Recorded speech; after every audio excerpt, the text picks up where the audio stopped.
Following letter to me. It was sent to him locally by a Mr. C. Dugan.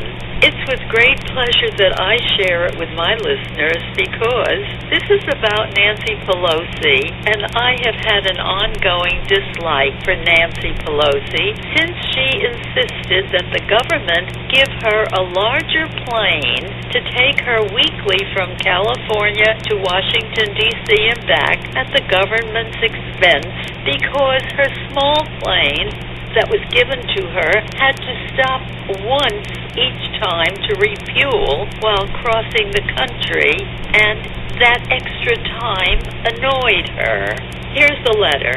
It was written by Dennis Guthrie, an attorney, and it was looked over by Snopes.com and is authentic. Dear Miss Pelosi, I write to you out of utter disdain. You are as despicable and un-American as the traitor Jane Fonda. You obviously have not read the Constitution recently, if ever, or the federal papers, or even the books on John Adams. You ought to take the time while riding around in your government-provided luxury executive jet to do just that. You represent socialistic and even Marxist principles that our founding fathers tried to avoid when setting out the capitalist Republican form of government represented by our Constitution. I find it interesting that you and your husband are multi-millionaires, with much of your fortune being made as a result of your public service. You have controlled legislation that has enhanced your husband's investments both on and offshore. At the same time, you redistributed the wealth of others. Our system of a free market economy is being destroyed by the likes of you, Harry Reid, and now our president.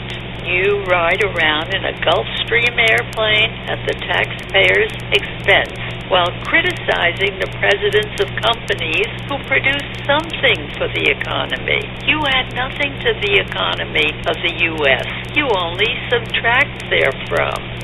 I await your defeat in the next election with glee. Do not ever use the term un-American again for protesters who love this country and are exercising their rights upon which this country was founded. By the way, while I served in the Army, I was spit on by the same type of lunatics who support you and who you probably supported in the 1960s and 70s. You are an embarrassment to all of us who served so that you would have the protected right of free speech to call us un-American. But at the same time, I have the right to write you to notify you that I consider you to be un-American as do the majority of the people of this formerly great country.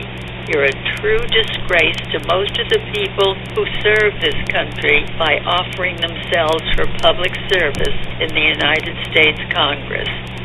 I feel certain that your aides will not share this letter with you, but I intend to share it with many others. And so, dear listeners, I, Kay, delight to be sharing this with you. For KSCO, this is Kay Zwirling.